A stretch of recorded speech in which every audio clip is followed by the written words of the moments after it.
Bienvenidos a este siguiente episodio de Ámate con Locura.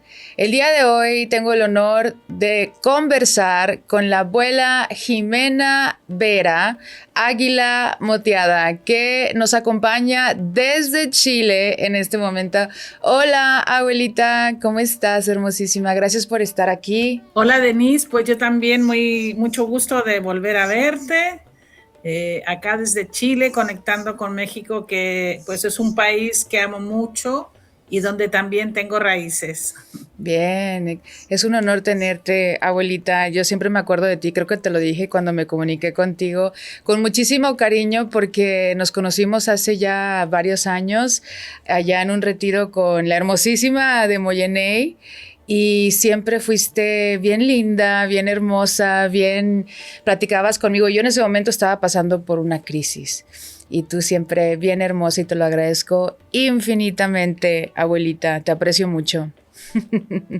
Abuela preciosa, para aquellas personas que no te conocen, ¿nos puedes compartir a qué te dedicas y tus redes sociales, por favor? En este momento de mi vida me dedico a dar formaciones, talleres que tienen que ver con el mundo ancestral, el mundo ceremonial.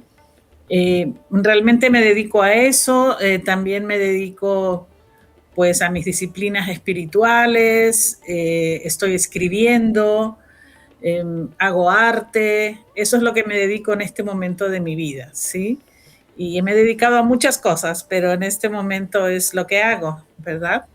Sí, toda la Excelente. parte ceremonial, también hago ceremonias, y bueno, y enseño a las personas, a las nuevas generaciones, comparto mi conocimiento para que lo que yo aprendí alguna vez con los abuelos tenga una continuidad para las futuras generaciones. Ahora que ya soy abuela, me toca esa parte, sí. Excelente. Abuela, tu historia de vida es muy fuerte e inspiradora. Muchos aprendizajes que tú pasaste por, ¿no? Y se nota que esos aprendizajes difíciles pues te dejaron mucha sabiduría, que por eso ahora estás compartiendo desde esa plataforma y estás haciendo todo lo que estás haciendo. Pero al escuchar tu historia, todo empezó como a los 15 años, ¿no? Cuando tú de repente se sentiste de alguna manera diferente y veías a la pobreza y eso era algo que no te gustaba. ¿Nos puedes compartir un poquito de esa parte en tu vida?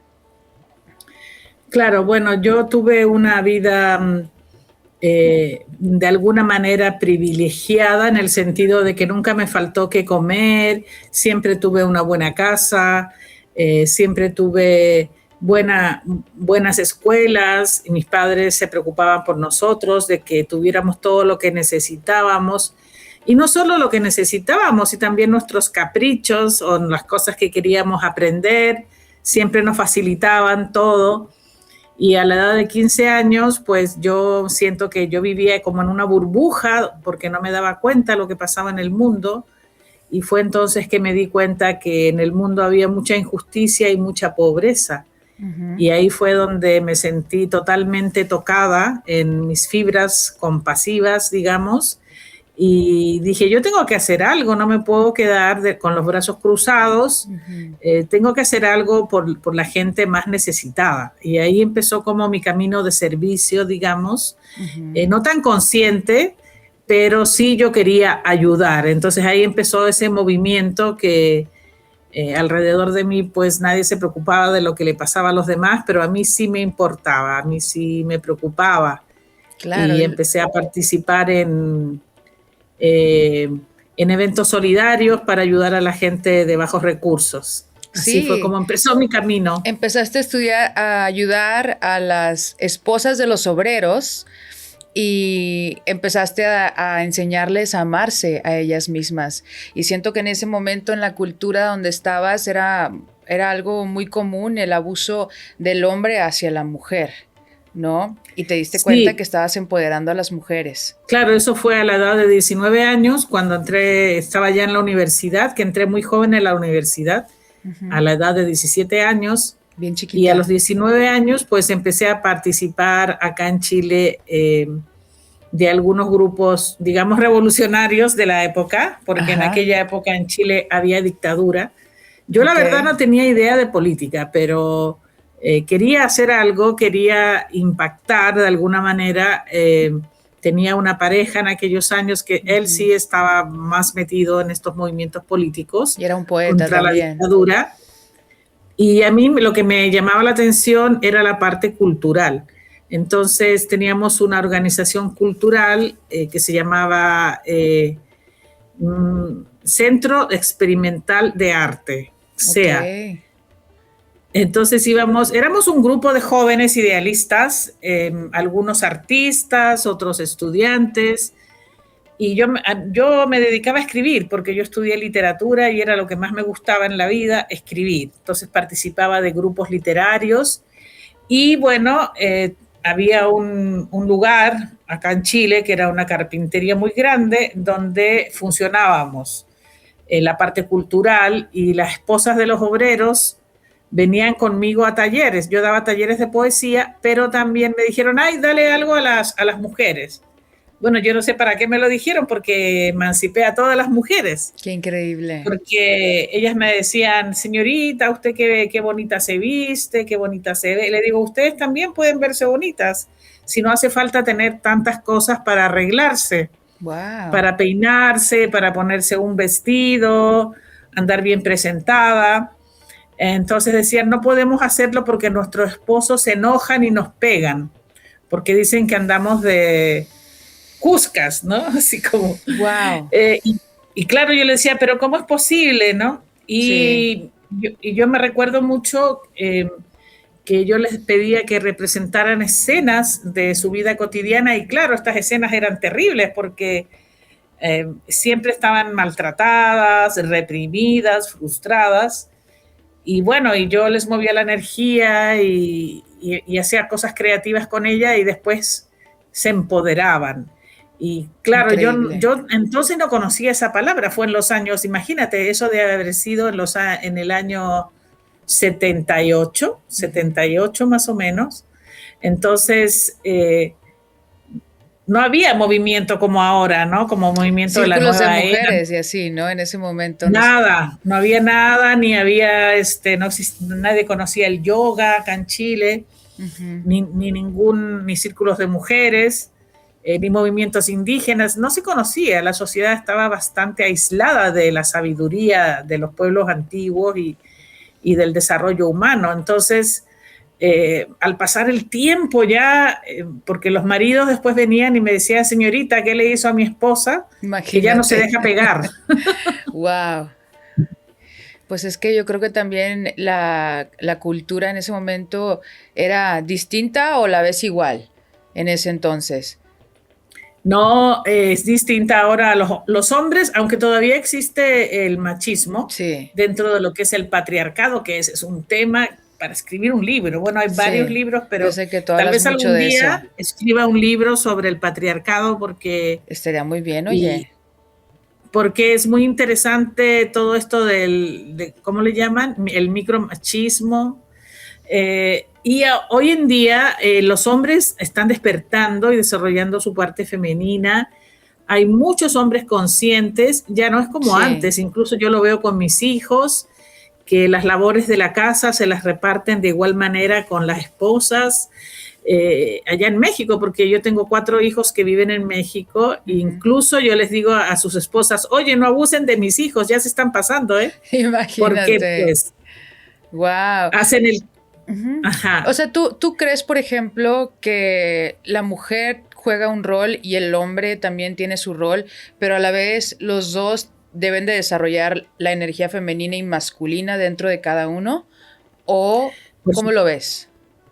por supuesto, o sea, de hecho, vengo regresando de un viaje a la Patagonia, que fue un viaje mítico, Ujú. realmente, porque nunca había ido para allá y fuimos a hacer ceremonias para el equinoccio de otoño. Sí vi, se veía muy Y bueno, bonito. fuimos con un equipo chileno que eran todos así súper espirituales y filósofos, gente que se ha trabajado mucho a sí misma. Y fue maravilloso el viaje porque íbamos comentando temas muy profundos de la vida humana. Y una de las cosas que comentábamos era eso, ¿no? Que cuál era el lugar de la mujer. Y yo estudio mucho, como dice la prehistoria, el origen de las ceremonias, de las culturas antiguas.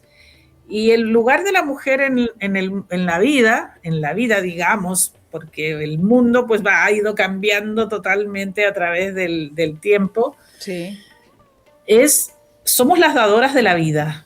Y eso ya marca algo muy fuerte. O sea, aunque una mujer no tenga hijas, porque haya decidido no tenerlos o no haya podido tenerlos por un problema biológico, el instinto maternal siempre lo va a tener. Eso es algo genético, eso es algo que está en nuestra información genética, en nuestras neuronas, en todo, en nuestro ADN, ¿verdad?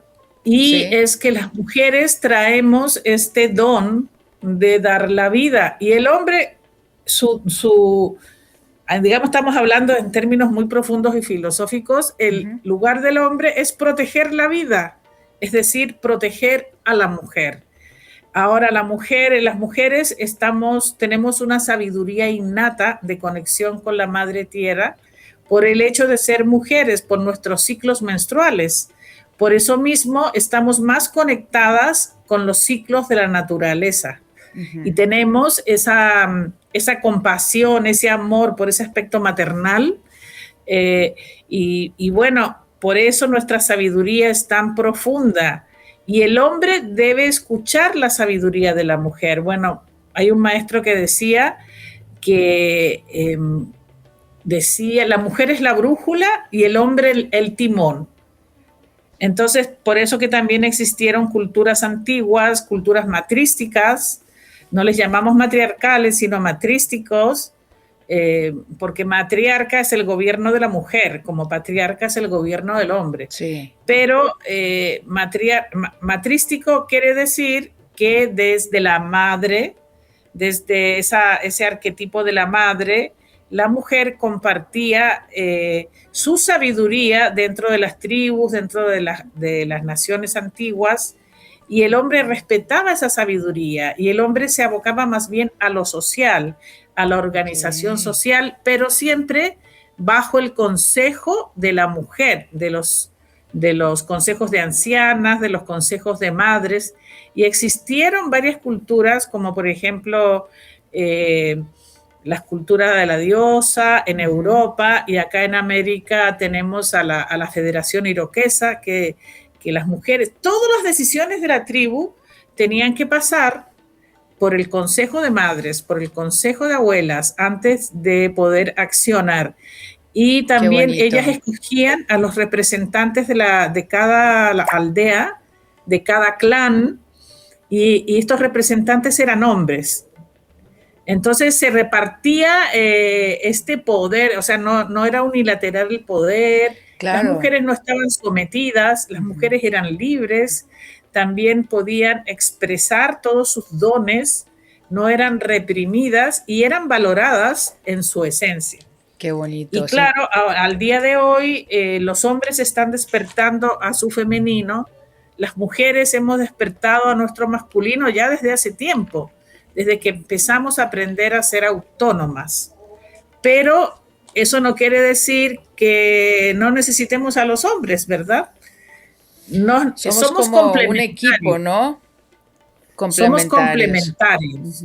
No podemos estar separados, porque igual la vida es complementaria. O sea, es verdad que nosotras somos la fuente de vida en el sentido que damos a luz a los hijos y los criamos dentro de nuestro vientre, pero los hombres son los que ponen la semilla, ¿verdad?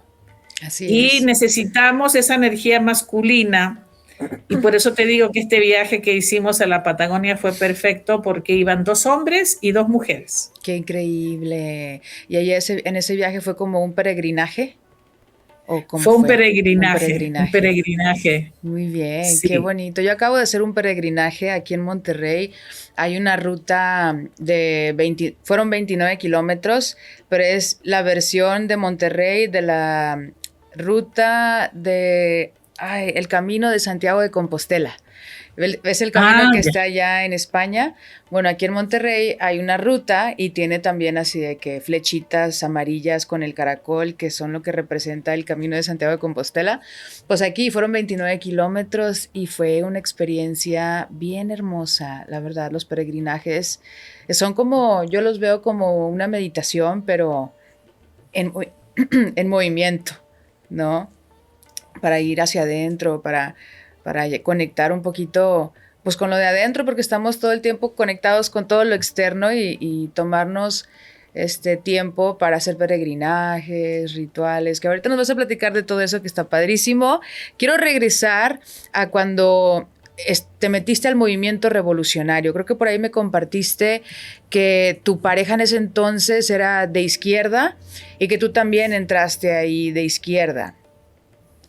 Pero luego hubo un momento que, como un despertar tuyo, te diste cuenta que eso no era para ti, no era tu camino de verdad. ¿Nos puedes compartir ahí qué fue lo que pasó? ¿Qué fue lo que sentiste o viste que no iba con tus principios? Bueno, en ese tiempo, pues yo estaba en esa línea, digamos, revolucionaria cultural, porque pensaba que desde ahí se podía ayudar a la humanidad y creíamos en el concepto del hombre nuevo, de la mujer nueva, un nuevo tipo de ser humano, ¿verdad? Que era lo que se usaba en aquellos tiempos. Y, y un momento que esta persona que era mi pareja, que después nos casamos, me dijo, tenemos que irnos de Chile porque o si no me van a matar, porque estaba muy fuerte la represión de la dictadura y de hecho ya de repente se sabía, ¿no?, que mataron a fulanito, mataron a sutanito. Y bueno, pues yo haciendo caso a este persona, en vez de decir, no, yo no me quiero ir, no sé qué, nos fuimos y finalmente terminamos en Nicaragua cuando recién había triunfado la revolución sandinista, que era una revolución de izquierda. Y ahí en Nicaragua fue donde yo me decepcioné del movimiento revolucionario, del movimiento de izquierda. ¿Qué pasó? Bueno, porque digamos que los líderes de la revolución eran personas un poco corruptas, no todos, ¿verdad? Pero ellos entonces ya vivían en las casas de los ricos y empezaban a tener vida de ricos. Órale. Y en cuanto al trato que tenían hacia las mujeres, pues no era muy adecuado. Okay. Yo traté de quedarme en Nicaragua, pero como no tenía afiliación política no me dejaron. Me decepcioné mucho y finalmente terminamos yéndonos a Costa Rica. A Costa Rica, y ahí sí estuvo bien padre, ¿no? Claro, porque Costa Rica era un país bastante libre, es un país que no tiene ejército, es muy relajado. Ajá. Y bueno, ahí había gente de todo el mundo, muchos jóvenes de todo el mundo, era un poquito como este movimiento hippie de los años 80 ya, ¿no? Muchos intelectuales, artistas, gente viajera. Y yo pensando qué voy a hacer de mi vida, porque tampoco me voy a convertir en hippie o qué voy a hacer, ¿no? Tengo que hacer algo de mi vida, sí. Por dónde va a seguir mi camino. Y en eso precisamente fui a una conferencia en la universidad de un maestro mexicano de yoga, que era de la Fraternidad Universal. Okay. Y dio una conferencia magistral de yoga, como diciendo por qué el yoga era importante y cómo se podía practicar el yoga en Occidente. Y bueno, yo me quedé fascinada y dije, eso es lo que tengo que hacer, yoga. Dijiste, tengo que seguir el camino del yoga. Muy bien. Bueno, ¿nos puedes compartir qué sentiste la primera vez que te enteraste del yoga y de la meditación? Bueno, fue muy increíble porque yo tenía, como te digo, en este ambiente de gente que habían argentinos, chilenos, europeos, gente de todo el mundo, que vivían un estilo de vida hippie. Y yo desde entonces, sin saberlo, o sea, yo hacía las cosas sin saber, ¿no? Que lo que hacía. Empoderaba mujeres, pero no sabía que estaba empoderando mujeres. Practicaba la contemplación, pero no sabía que practicaba la contemplación. La contemplación es... la practican mucho los monjes, la gente espiritual, que es ir a sentarte a la naturaleza a contemplarla. Es como un momento zen, de no hacer nada más que estar ahí sentado contemplando la naturaleza, teniendo un momento de introspección, pero a través de la contemplación de la naturaleza, que pues siempre te inspira, ¿no? Ver una flor, ver un jardín, ver un paisaje natural. Totalmente. Y yo solía ir a un parque que quedaba en San José de Costa Rica, un parque muy grande como Chapultepec, digamos. Enorme. Y me sentaba ahí en un banco a contemplar la naturaleza, a ver correr el agua de las fuentes, a ver cómo los pájaros cantaban. Y tenía yo unos amigos que eran bastante hippies y les encantaba tomar ácidos.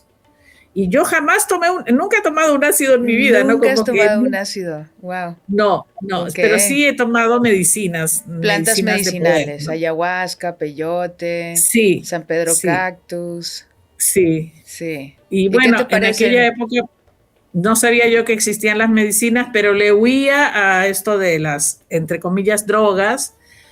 Y una vez iban caminando mis amigos porque se habían tomado un ácido y yo estaba ahí sentada, siempre iba sola a ese parque porque me gustaba la contemplación, Ok. sin saberlo, ¿verdad? Ajá. Y entonces una vez iban pasando y muy felices y me dijeron, Jimena, te perdiste el ácido, vamos viajando bien bonito. Y yo, bueno, otra ocasión pasó lo mismo, pero venían con una mujer extranjera que venía vestida de naranjo completamente, con un sari naranjo hasta el piso, con un manto naranjo, con algo en la cabeza naranja. Y yo los vi pasar otra vez frente a mí y les pregunté, ¿acaso van otra vez con ácido? Y me dijeron, no, vamos a meditar con ella. Ella es una monja yogini, me dijeron. Y yo les dije, ¿meditar? ¿Qué es eso? Y me dijeron, si quieres saber qué es meditación, ven con nosotros. Y entonces fui y me encantó. O sea, yo sentí una paz, una alegría, un bienestar con la meditación. Y me volví la discípula número 1 de esta monja y no quise dejar de meditar. Y bueno, me volví su discípula y Ahí en Costa estuve Rica. en Costa Rica. Entonces Ajá. yo iba todos los días con ella, practicaba meditación, las posturas de yoga, la filosofía, pranayama y todo lo que Todo. ella me pudiera enseñar, cantos. Mantras. Y finalmente le dije que yo quería también ser monja yogini. Ok. Y bueno, pasó un tiempo donde estuve en Guatemala, Estados Unidos, y después me fui a la India a A entrenarme como profundizar. monja yogini. Sí, A entrenarte, a prepararte como una monja yogini en un ashram o dónde. sí, bueno, en varios ashrams. Fuiste a Sí, varios ashrams. estoy Sí. escribiendo el libro de mi vida, de mis aventuras Increíble. espirituales, Ajá. porque realmente fue como de película. O sea, yo Sí. ahora pienso en mi pasado, pienso en todo lo que hice Ujú. y digo, wow, ¿cómo me atreví a hacer todas esas cosas? Porque yo era todavía muy joven y no tenía miedo. O sea, era como que podía hacer lo que quisiera. Ahora creo que ahora soy más miedosa, que soy mayor, Ok. que en aquel entonces. No pensaba las cosas, solo las hacía. Ok. Nunca pensé que me podía fallar algo de lo que yo quería hacer. Mm. Entonces, pues Pues, llegué a India, yo ujú. llegué a Calcuta, Órale, al norte. Al sí, llegué a norte Bombay, oeste. aterrizamos en Bombay, estuvimos ahí un día y luego fuimos a Calcuta, que es donde estaba el ashram más grande de la orden, Ujú. de esta orden espiritual. Y, y yo tenía que irme hasta Katmandú porque ahí iba a ser la primera parte de mi entrenamiento, en Katmandú. Y tenía que esperar a una chica argentina para irnos juntas, Ujú. pero ya había pasado una semana, ya había pasado 2 semanas y la chica no llegaba. Yo adaptándome al clima, ¿verdad? Este clima del monzón que hace mucho calor y es muy húmedo. Uy, llueve mucho ahí también, ¿no? Sí, Sí, bañándome con agua fría cada rato, haciendo una danza especial que se llama kaoshiki para ok. mantenerme despierta durante el día hasta que poco a poco te vas adaptando al clima, ¿verdad? Ahí fue donde empezaste a Y danzar, también pudiera ser, sí, porque eres danzante. O sea, hacías soy danzas danzante. hindús. Sí, pero también desde muy joven me gustó danzar y yo desde muy joven yo practicaba la danza, Ok, desde niña, porque acá en Chile aprendí las danzas folclóricas, después en la universidad me metí a clases de danza contemporánea, ok. después practicaba danza libre Ujú. y ya después en India pues las danzas que nos enseñaban allá, que eran como danzas tipo Gurdjieff, más bien eran danzas para mover la energía, Ok. ¿verdad? Y después, bueno, yo me fui, le dije en el ashram de Calcuta, Ujú. habían dos ashram, uno de mujeres y otro de hombres, y eran muy grandes. Y, y había ahí en el ashram de mujeres una abuela que era como la iluminada del ashram. Ok. Era una monja ya mayor, como de 80 años, que se la pasaba en su pieza porque ya estaba muy viejita y su salud no era tan buena. ¿Te recuerdas del nombre de ella o no? Ananda Bharati, Ananda Bharati, ok. sí, la encarnación de la bienaventuranza. Qué bonito nombre, ¿eh? Ananda Bharati. Qué bonito nombre. O sea, una santa de Sí, allá. Pues es que allá en la India también es bien común encontrar en los ashrams gente que ya tenga una práctica muy avanzada, ¿no? No es una común variable, pero pues suele pasar. Yo, por ejemplo, allá de la India conozco a una santa, no sé si has escuchado de ella, Ama Sri Karunamayi. Yo ya la conocí en Estados Unidos, pero tiene un ashram allá por el sur de la India. ya. Sí, ella. No, Ujú. bueno, a ella no la conozco porque, bueno, yo estuve en los 80, imagínate, estoy hablándote de los años 80, Ok, ¿verdad? sí. Hace ya más de 40 años. Ya, pues Ama tiene que tener yo creo que como unos 70 ahorita, 60, Claro, 70. claro. Pero bueno, Seguramente existía cuando yo estaba allá, pero entonces no era conocida tal vez. chance, quién sabe. Bueno, la cosa es que yo fui con esta abuela, Ananda esta Bharati, Ananda Bharati, y le ajá. digo, madre, le digo, yo me quiero ir ya a Katmandú, no puedo seguir esperando, ya quiero estar en mi centro de entrenamiento. Ujú, Así como cuando uno es joven que tiene esas ansias, ese ímpetu de hacer las cosas ya, ¿verdad? ujú, No entiende que la vida nunca te va a andar correteando, ¿no? Que mm, todo tiene su momento. Pero sí, entonces yo era joven y tenía esa ansiedad de hacer las cosas y le digo, yo que me dicen, no, tienes que esperar a la chica argentina porque es muy peligroso que una chica tan joven, yo tenía 23 años, viaje sola. viaje, viaje sola por la India. Ujú.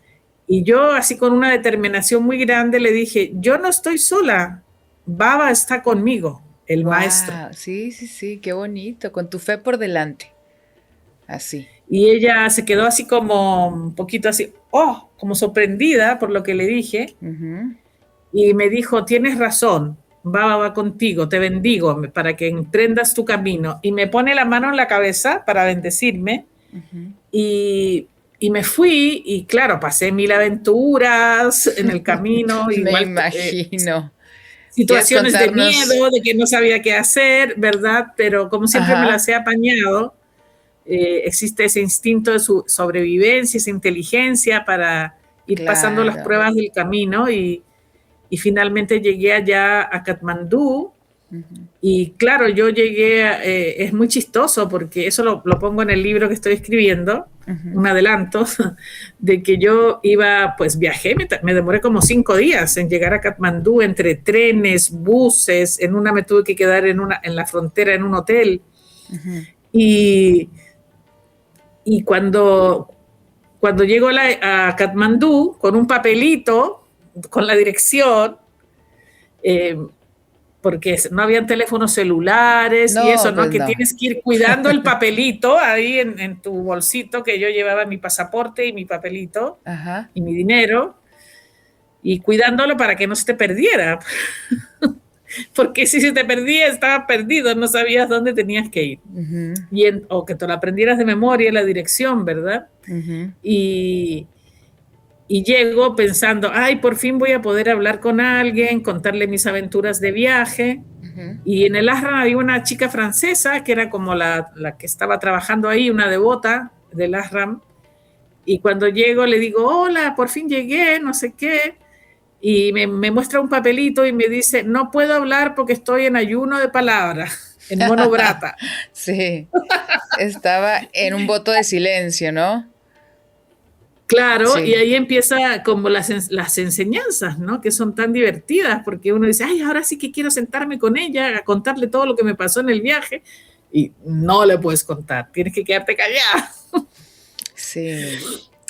Y bueno, de También. ahí pues ya curioso, porque me dice, era una casita normal en las RAM, como un bungalow, una casa normal de barrio, Ujú. y me dice, esta es la última noche que vamos a pasar aquí porque mañana nos cambiamos al nuevo ashram. Ok. Y yo digo, ¿al Fuiste a nuevo varios ashram? ashrams entonces. No te quedaste en uno nada No, esa más. casa la dejaban en Katmandú, ya la dejaban y ahora íbamos a ir a otra casa, que iba a ser el nuevo ashram. Ujú. Y claro, nos vamos con unas pocas cosas en una camioneta. Ujú. Y cuando llegamos, para mi sorpresa, yo no sé si esto estaba planeado o era parte de la enseñanza, Ujú. era un cuartucho en medio de un campo de arroz. No tenía más que un baño de esos de campo y teníamos que bañarnos en el río. Aprender Y, humildad. y este era un cuarto grande, así, que estaba dividido por una cortina y de un lado dormían los hombres, del otro lado las mujeres, y Ajá. en un rincón del lado de las mujeres una cocinilla para cocinar. Ok. Y entonces yo me quedo así, plop, este es el ashram. Y, y bueno, habían como 10 hombres y estaba la francesa, después llegó la española, como a las 2 semanas llegó la argentina, Ujú. eh, y pues una norteamericana que venían a entrenarse también, éramos tres que estábamos en entrenamiento Ujú. y a veces venía la francesa y a veces venía una española, pero las que estuvimos ahí como 8 meses. 8 meses, Y o sea, fueron bastantes entonces. Durante ese 8 meses, ¿qué tipo de actividades hacías en los ashrams, en el ashram? bueno, esto era como el cuento de Milarepa, ¿no? Que el maestro lo primero que le dice, haz un hoyo gigante, porque nadie lo aceptaba hasta que por fin lo aceptó a Milarepa, un maestro, Ujú. y le dijo, haz un hoyo de no sé qué, 20 metros, ¿no? Y el otro pues trabajó así toda la semana para hacer el hoyo y cuando ya lo hubo terminado, el maestro le dice, y ahora rellénalo, ¿no? O sea, fueron como Y varios aprendizajes, pruebas y así. claro, entonces eso fue que estábamos ahí unos días y de repente llega pues el monje, que era un monje, era un señor pues ya canoso, porque se le veía su barba canosa, traía Ujú. turbante, no sé, yo creo que haber tenido unos 50 años, pero muy fuerte, con mucha energía. Ya sabes cómo son los hindús, que no se les ve la edad que tienen, ¿no? Los yogis de la India, no se les nota la Sí, edad, pues aunque es se que ves por con el la pelo blanco. disciplina que tienen, o sea, bueno, depende, porque hay de yogis a yogis, pero ya los yogis que pues te encuentras en los ashrams, más que nada, son yogis que están tratando de ser mejores versiones de ellos mismos y tienen una disciplina muy rígida y empieza desde bien temprano, o sea, porque allá en los ashrams, bueno, yo también he estado en ashrams y es levántate a las 4 de la mañana porque ahí es Brahma Murti, no es la hora en donde se medita, en donde también se hace este mantra de japa, de algún no sé, te dieron algún mantra, por ejemplo, en los ashrams, ¿tienes algún mantra que te decían, Sí, tienes que bueno, ahí recitarlo? la cosa es que este monje fue muy divertido porque llega y dice, ok, vengo a cumplir con una misión porque yo soy un karma yogi Mm. y voy a construir el nuevo ashram. Ujú. Y entonces teníamos que levantarnos precisamente a las 4 de la mañana a bañarnos con agua fría y a meditar. Sí. Y después llegaba un camión, teníamos que salir por el camino del campo de arroz hacia la carretera, Ujú. porque llegaba un camión con ladrillos. Y entonces empezó a construir el nuevo ashram. Qué Y todos los increíble. días nos tenía cargando ladrillos. Y yo cocinando para toda la banda, ¿no? Cocinando. Y Ajá, muy bien. finalmente se tardó un mes y así nos traía, como dicen en México, chinga, En ¿no? chinga, el tingo al tango. Sí. Y entonces, y claro, y haciendo entre medio nuestras disciplinas de meditación, de posturas de yoga, Ajá.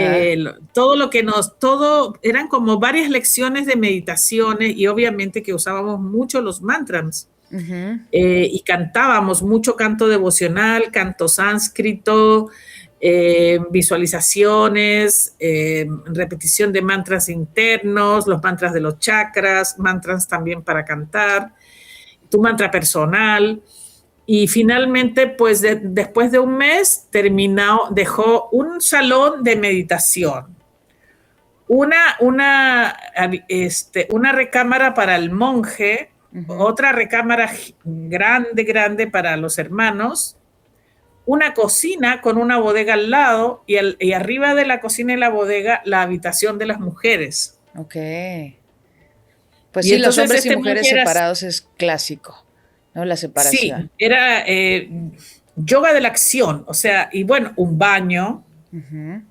un baño, porque antes te digo que teníamos que ir a bañarnos al río, y Ok. entonces ahí ya nos bañábamos en el baño, nos turnábamos para usar el baño, Ujú.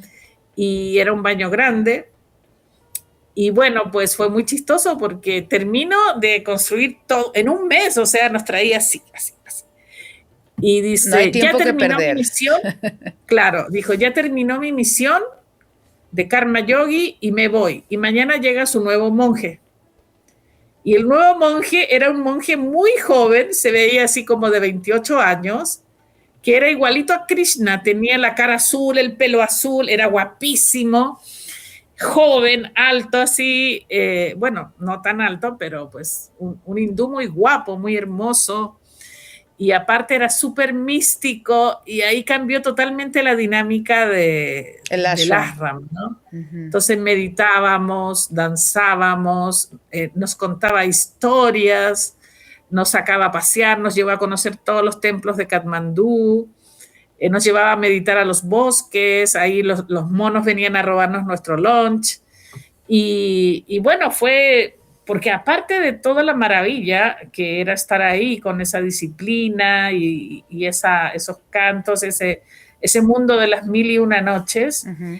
nos toca en ese campo de arroz ver todo el proceso del cultivo del arroz. Y aparte que ellos, esta gente eran, me parece que eran musulmanes, los que eran dueños de ese campo Ajá. y cultivaban el arroz, te traían a unos músicos y durante todo el proceso de cultivo del arroz lo hacían con música, Qué bonito, con impregnando violines el y bueno, proceso flauta, era con canto, con música. Qué en maravilloso. comunidad, como era Ajá. antiguamente, en comunidad, común, unidad. Ujú. Y frente estaba nuestro ashram entre medio del campo de arroz, al frente el río y al frente los Himalayas. Qué increíble. Qué bonito. Qué padre que podías ver los Himalayas. Abuelita, Entonces, ¿este proceso del yoga fueron muchos meses, fueron varios años o cómo estuvo? ¿En dónde sí, de estuviste? ahí terminábamos, Ajá. terminamos en Katmandú, fueron 8 meses, Ujú. y de ahí fueron 8 días de silencio y Mouna. retiro espiritual. Ujú. Y ya de ahí nos mandaron a Benares, donde ahí estuvimos otra temporada, no sé cuánto, como 6, 7 meses. Ahí es donde Un buen tiempo. está lo de la muerte mucho, ¿o no? En En esa ciudad, Benares, sí, sí, no, es Varanasi, creo, donde Varanasi, se sí, llama Varanasi, pero también en Occidente le dicen Benares. ok, es lo mismo esos dos, Es lo mismo, o sea, la Varanasi, palabra original sánscrita es Varanasi. ok, y ahí Bueno, fuiste, en todas las ciudades de la India existen los Ghats a la orilla del río y ahí también hay una zona de los Ghats donde se creman a los muertos. Gats, ¿qué Y es? Ghats quiere decir como los muelles Ok, que están al lado del río Ganges. ok, Y en Varanasi son muy conocidos porque hacen muchas ceremonias ahí en la mañana y en la tarde. Ujú. Hacen muchos rituales a los dioses, al sol, cuando amanece y cuando anochece. Y son estos, pues son las orillas de los ríos, pero son como muelles, y en muchos de estos muelles hay templos, hay adoratorios, y están también hay un espacio donde es donde queman a los muertos. Oye, ¿qué te pareció esa experiencia? ¿Fue fuerte para ti ver eso o ya ese tipo de rituales ya tenías alguna familiaridad con eso tú? Fue fuerte, mira, pues a mí realmente como una de las enseñanzas más claves de la filosofía hindú es que estamos aquí de paso, que somos impermanentes, Claro. que realmente después de la muerte hay otra vida, que puedes Ujú. reencarnar, que depende cómo te portes en esta vida, en qué vas a reencarnar, ¿verdad? Pero a mí lo que me impresionó fue el hecho mismo de la cremación, ¿no? Ujú. De los muertos ahí chirriando, y luego que, por ejemplo, si la gente es pobre, no tiene suficiente leña y casi que tiran al muerto medio quemado al río. Entonces, hay muchos muertos en el Ganges. O sea, Está muy es contaminado realmente, entonces el Ganges también por eso. está muy contaminado, Sí, es una lástima sí. eso, la verdad. Y claro que Abuelita, nos llevaban ahí para darnos cuenta de que estábamos aquí de paso, que algún día también íbamos a morir. Era parte de la enseñanza. ok. En ese proceso tuyo, ¿te dieron algún nombre espiritual? Sí, bueno, tuve varios nombres, Ok. porque desde que empecé a ser discípula de esta monja, Ujú. eh, como ayudante, digamos, como discípula, ya tenía un nombre. Mi primer nombre fue Kevalini, Ok, que Kevalini. significa la eterna buscadora de la verdad absoluta. Después mi nombre fue Chinmayi, que quería decir sentimiento de la conciencia. Ujú. Y mi último nombre fue Chetana. Realmente cuando ya me dieron mi grado de monja, ya mi nombre creció porque era Acharya Chetana Brahmacharini, que quería decir maestra muy respetada, renunciante, eh, llena de conciencia. Eso quería decir. Bueno, era un nombre así muy grandote. Oye, qué bonito porque así me compartes tus nombres espirituales y de alguna manera siento que te describen tu caminar, ¿no? Como que te siento como que has estado buscando respuestas existenciales, o sea, respuestas bien profundas. Por eso todo tu caminar. Pero ahí no termina tu caminar. Ahí luego te fuiste a dar servicio, creo que te mandaron a las Islas Baniarias, algo así. O eso A fue las Islas a las Canarias. Islas Canarias. Sí, te fuiste a dar Claro, servicio allá.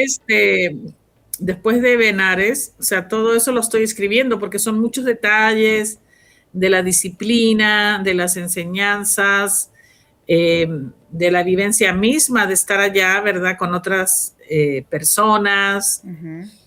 de las realizaciones espirituales, de las pruebas. De ahí ya nos mandaban a Calcuta otra vez de vuelta a la RAM general, digamos, el headquarters que le Ujú. llamaban, y la cabeza. Y, y ahí te quedabas esperando un rato, un mes, 2 meses, hasta que te daban tu posting, que era el lugar donde tenías que ir ya a desempeñarte como monja yogini. Y a Ujú. mí me mandaron a las Islas Canarias. ¿Y qué tal estuvo ese viaje? ¿Te gustó o Estuvo no? muy bueno, estuvo Ajá. muy bueno, o sea, en el sentido de que ya en Islas Canarias yo ya podía disfrutar de las comodidades de Europa, porque en India No, pues bien no hay diferente. comodidades. Claro. Duermes en el, bueno, es así, la comida es escasa, y allá pues ya era diferente. Yo tenía mi departamento donde recibía a la gente para enseñarle a meditar, a hacer yoga, donde practicaba mi disciplina, pero también teníamos una casa muy grande que era como el Ashram General de Canarias, Ujú. que yo dirigía, y también vivían ahí unos LFT que se llamaban, que eran los discípulos, como yo lo fui alguna vez, de los monjes, y ahí teníamos muchas actividades en ese lugar. y también teníamos una escuela para niños de bajos recursos. Ay, qué bonito. Una escuela muy bonita, alternativa, y también dirigía yo la escuela. Y bueno, fue una temporada ahí que fue pues más o menos corta porque no duró más de un año porque ahí viene la otra parte. Pues. Oye, La sí. otra parte que es que yo tenía una hija. Justo te iba a preguntar, siento que el camino espiritual te dio muchas cosas, pero también creo que te quitó algo. ¿O cómo lo ves tú? Bueno, digamos que se puede decir que abandoné a mi hija, ¿verdad? Es una palabra fuerte porque ya sabes que de los abandonos vienen muchas heridas psicológicas. Totalmente. Yo realmente no la quería dejar, pero yo estaba muy, según mis padres, me habían lavado el cerebro los hindús, pero yo, como soy doble Piscis y vine para servir, y yo en realidad estaba tan convencida de que tenía que ser monja yogini y servir a la humanidad, y aparte fui aconsejada por una monja de Filipinas, ¿no? Porque era muy duro, porque no nos dejaban tener contacto con nuestras familias, teníamos que practicar el desapego. Claro. Distinto hubiera sido que nos dejaran conectar con nuestras familias, como en la religión católica, ¿no? Que los curas pueden ver a su familia, visitarla, pero acá ni siquiera podíamos escribirle a nuestras familias. Entonces yo varias veces rompí las reglas porque en una ocasión le escribí una carta a mis padres, estando yo en Katmandú, y mis pobres padres no sabían si yo estaba viva o muerta, pobres. O sea, porque podía pasar un año y no sabían nada de mí. Y en una de esas, pues yo les escribí una carta para decirles que estaba viva. Pues sí, qué bonito, sí. Y ellos, pues pensando, no, pues ya le lavaron el cerebro, está en una secta. Y bueno, en ese momento que yo estaba, yo tenía, como pudiera decirse, una vida ideal, porque pues vivía en un lugar bonito, tenía una buena casa, hacía lo que me gustaba y era feliz a mi manera, tenía paz interior sobre todo, pero entonces me empiezo a extrañar mucho a mi hija. De hecho, ya en Benares empecé a extrañarla y yo le dije a la monja, oye, yo tengo una hija, también se lo dije a Nandavarati, a la abuela, le dije que yo tenía una hija que había dejado en México con su padre, porque después de Costa Rica, pues fuimos para México. Sí. Y ahí yo ya estaba súper metida en el yoga y entonces yo quiero irme a la India y fue todo un rollo de que si me voy, no me voy, porque si me voy voy a dejar a mi hija. Ya estábamos separados con el papá y en ese entonces, pues, cuando llego a India le digo, oye, le digo, yo tengo una hija y me dice la madre, ¿no? La abuela, nunca debiste haber dejado a tu hija, pero ya estás aquí, cumple lo que tengas que cumplir y después verás, me dice. Dice, yo tuve hijos, me dijo, pero los dejé cuando ya eran grandes. Y mi hija era pequeña, tenía 3 años, y la dejé con el papá.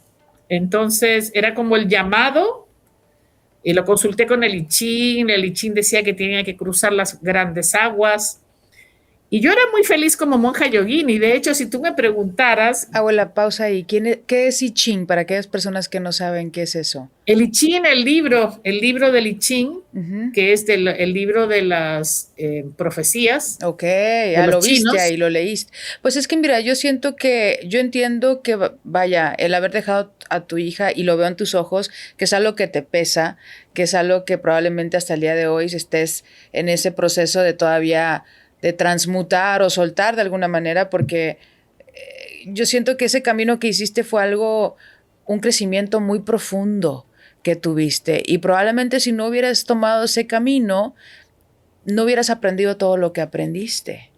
Entonces está como esa balanza, ¿no? De que si no hubieras sido, pues sí, hubieras estado con tu hija, pero chance y tu vida no hubiera tomado el rumbo que al final tomó. ¿Tú qué opinas? Claro, bueno, y de hecho soy una peregrina porque también con mis hijos mexicanos no estuve toda la vida, o sea, Ok. es una historia, mi historia es muy larga, yo creo que vamos a tener que hacer 2 podcasts. Dos podcasts, sí, sí, sí, pues sí, porque de hecho falta que nos compartas un poquito también, porque luego ya después te metes a la tradición Lakota, ¿no? Empiezas en el camino Sí, rojo, pero eso ya es después del yoga. es después porque sucede esto, ¿no? Que yo cuando estoy en Benares, ya en la parte final de mi entrenamiento, Ujú. empiezo a extrañar mucho a mi hija y le digo a la monja, que era una monja joven la que nos enseñaba ya, y aparte teníamos clases con un monje mayor que venía a darnos clases de sánscrito, Ujú. de cantos sagrados, de muchas cosas, de los Vedas, y yo le digo eso, ¿no? Que estoy extrañando mucho a mi hija, ¿no? Que tal vez me equivoqué en dejarla y estaba dudando mucho, ¿no? Entonces ella me dijo, ojalá me hubieras dicho antes, te voy a dar unas lecciones de meditación especial para que te desapegues. Pero claro, por más lecciones que uno haga, el instinto materno no se va a morir. Y Ujú. entonces, ya estando yo en Islas Canarias, ya desempeñándome como monja yogini, no aguanto. Y entonces la pareja del papá de ella, del que fue mi esposo, me dio un teléfono en un papelito. Yo tenía de esas, antiguamente se usaban estas libretas donde anotabas a mano los teléfonos. Ujú. Y me dijo, Jimena, este es el teléfono de mis padres. Si alguna vez quieres saber de Noemí, llama. Porque en aquellos años no todo el mundo tenía teléfonos en sus casas. Ujú. Y curiosamente, estos padres vivían en las afueras de la Ciudad de México y estando yo en Islas Canarias, no aguanto y marco un día. Le había escrito un poema a mi hija y marco el teléfono y contesta a ella. Justo estaban de visita en esa casa. Tu hija contestó. Sí. Cállate, ¿y qué sentiste? Y era Maravilloso. pequeñita, pues, y yo le digo, me dice, hola, y contesta una voz de niña Ujú. y le digo, ¿quién eres? Y me dice su nombre. Ajá. Y yo le digo, soy tu mamá Jimena, le digo. ¿Y tú quién eres? Me dice, soy tu mamá Jimena. Y me dice, como no, hablaba todavía como niña pequeña, me Poquito decía, vocabulario, ¿no? claro, me decía, eres mi mamita, él, hasta con él es mi mamita, me dice. Y Mm. yo le digo, sí, soy tu mamita. Y me dice, ¿cuándo me vas a venir a ver? Órale, al grano. Y ahí me desarmó. Claro. Entonces, en ese momento yo le digo, pronto, muy pronto. Ya hablé con ella un ratito, colgué y fue así, colgar el teléfono, agarrar mi mochila, meter en mis pocas cosas, Ujú. quitarme mi traje de monja e irme. Y ahí dejé la orden. Ok. Y te fuiste a México Y bueno, entonces. pasaron unos meses hasta que pude regresar a México y ahí empezó el camino de tratar de recuperarla, que nunca se logró, nunca pude ¿Cómo? recuperar a mi hija. Entonces tú regresas queriendo, bueno, ¿y por qué dices que no la puedes recuperar? ¿Porque te ponen restricciones o ella ya está, Claro, está porque el muy padre me apapachada pone, con su papá, ¿no? sí, me pone restricciones y después se la trae para Chile sin avisarme. Y Ya. en ese momento, pues yo ya tenía 2 hijos un hijo con un mexicano, dos Ok. hijos. Ajá. Fueron unos años Ujú. que yo pues la visitaba, ella nos visitaba, empecé a tener una relación con mi hija, aunque ella vivía con el papá, Ujú.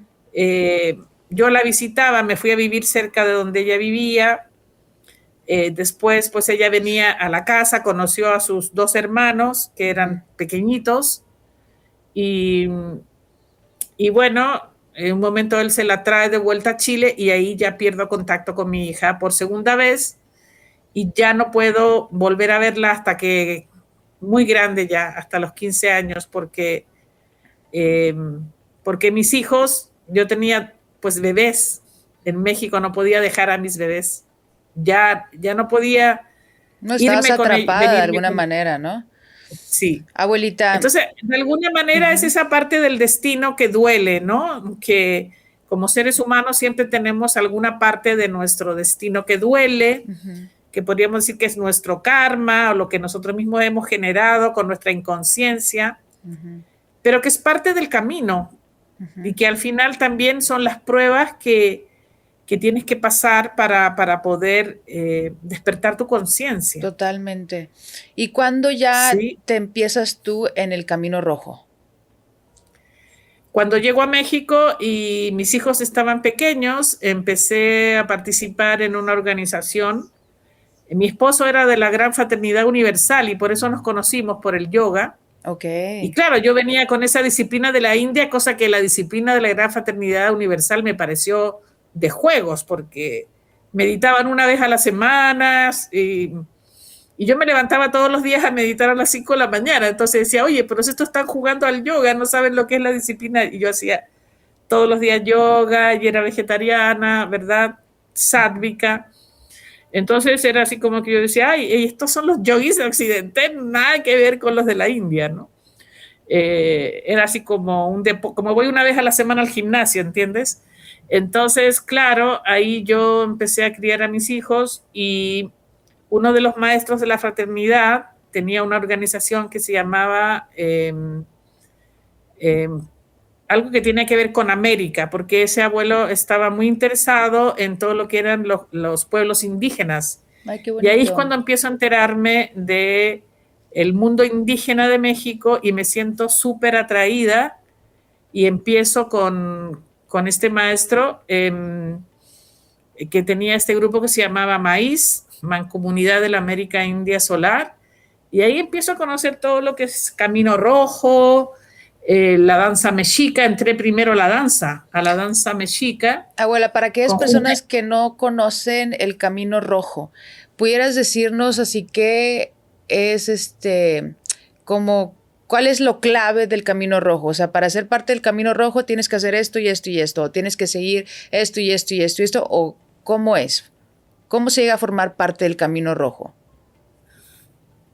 Bueno, el Camino Rojo Mestizo, que es al que pertenecemos la mayoría de la gente de América en este nuevo despertar, viene de los nativos americanos de Estados Unidos y bueno, de parte de México también y de México. O sea, pero el Camino Rojo en específico viene del pueblo Lakota. Lakota. Y de varios otros pueblos. ¿Por qué? Porque fueron los primeros que se abrieron a compartir sus ceremonias con la gente de raza blanca y con la gente mestiza.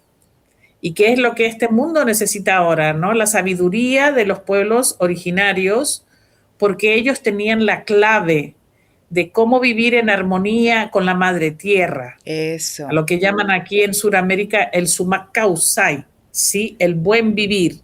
Y el buen vivir es tener buena salud, tener una abundancia pues equilibrada, estar en paz, vivir en una comunidad saludable donde puedas compartir armónicamente con la gente. Y ellos, pues imagínate, estos pueblos no hacían basura, su estructura social estaba basada en la comunidad. ¿Qué es comunidad? Es común unidad. No eran sociedades individualistas, claro, sino que se veía el bien común, ¿verdad?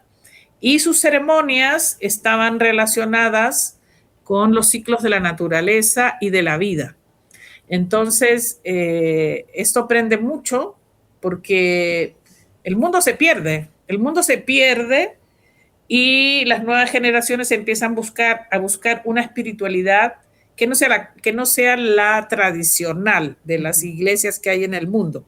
Claro. Porque estas iglesias son represivas, te dicen que eres un pecador por nacimiento, ¿verdad? Totalmente.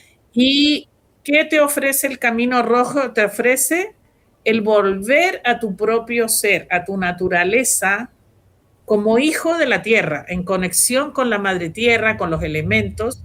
Y yo me enamoro del Camino Rojo con los temazcales, para empezar, con la danza mexica, que me remueve, me hace sentir que soy india, que me gusta esta cultura, que me siento feliz cuando danzo, cuando prendo mi sahumador, cuando entro en un inipi, temazcal, como le llaman en México. Esto Bueno, esto es para escribir un libro, de verdad, porque sí. yo quiero hacer, vamos a hacer otro podcast. Sí, porque ya casi se nos está acabando el tiempo, de hecho, hermosísima, pero... Del camino, porque el camino rojo es muy amplio, o sea, Ajá. ¿y qué es lo que trae, como te digo, esta enseñanza para el ser humano de esta reconexión con nuestro verdadero origen? Sí. Sí. Abuelita hermosa, ¿cuál es el verdadero sentido de la vida después de todo lo que has vivido? Estar en paz, estar en amor, cultivar el amor, el perdón, reconciliarte contigo mismo, con los errores que cometiste en la vida o las... Realmente no son errores, son decisiones que a veces no son las más correctas o te llevan a caminos que no son tan... que pueden ser dolorosos, más que nada, o confusos. Entonces, primero, aceptar tu vida tal como fue, porque esa vida te forjó, te hizo a ti misma. Cultivar la paz interior, agarrarte de todo lo que puedas agarrarte para estar en paz, para estar tranquilo, ¿no? Para poder generar una vida hermosa, tu propia vida, independientemente de lo que suceda afuera, porque llega un punto que tú te preguntas, ¿y qué voy a hacer viviendo en un mundo tan caótico, lleno de guerras, lleno de injusticia, de desigualdad? ¿Cómo hago para cambiar el mundo? Y eso es cambiando uno. Entonces, deja el drama y cámbiate a comedia, que Qué se ríe más. Ríete hermosa. de ti misma, como decía Jodorowsky, ¿no? Ríete de tus fracasos, porque la vida es eso, ¿no? Ensayo, error, ensayo, error. Entonces, yo lo que pues digo es que trata de ser tú misma, no sigas estereotipos, no tienes que imitar a nadie, tienes que tratar de encontrar quién eres. Y eso es, yo siempre, ¿cómo lo hago? Pues haciendo las cosas que te gustan, las cosas que te hacen feliz. Abuelita hermosa, ya vamos a cerrar este episodio, este podcast, este en vivo. ¿Nos pudieras compartir si tienes alguna formación, algún taller por ahí próximo? Sí, ahora estoy por empezar mi formación de mujeres ceremoniantes, que dura 9 meses, que es un viaje interior muy bello de transformación para poder ejercer como ceremoniante de rituales de luna, ceremonias de paso, ceremonias solares para mujeres, bodas, bautizos, celebraciones de cambio de estación, despedidas a difuntos, o sea, es como un viaje de 9 meses donde por un lado vas a crecer, vas a sanar y también vas a recibir estas herramientas para poder ejercer como ceremoniante. Y esto empieza a mediados del siguiente mes, a mediados de abril. Están todas invitadas. Qué hermosa, pues ya vieron, sí. Vamos a poner en la descripción las redes sociales de la abuela para que se puedan contactar con ella y le puedan mandar mensajito, inscribirse a sus cursos. Es una mujer muy sabia, tiene un caminar muy largo y creo que no terminamos el día de hoy para que nos compartiera todo respecto a su caminar, pero bueno. Muchísimas gracias a todos ustedes si llegaron hasta aquí, hasta el final de este episodio y los espero pronto en el siguiente episodio de Ámate con Locura. Namaste.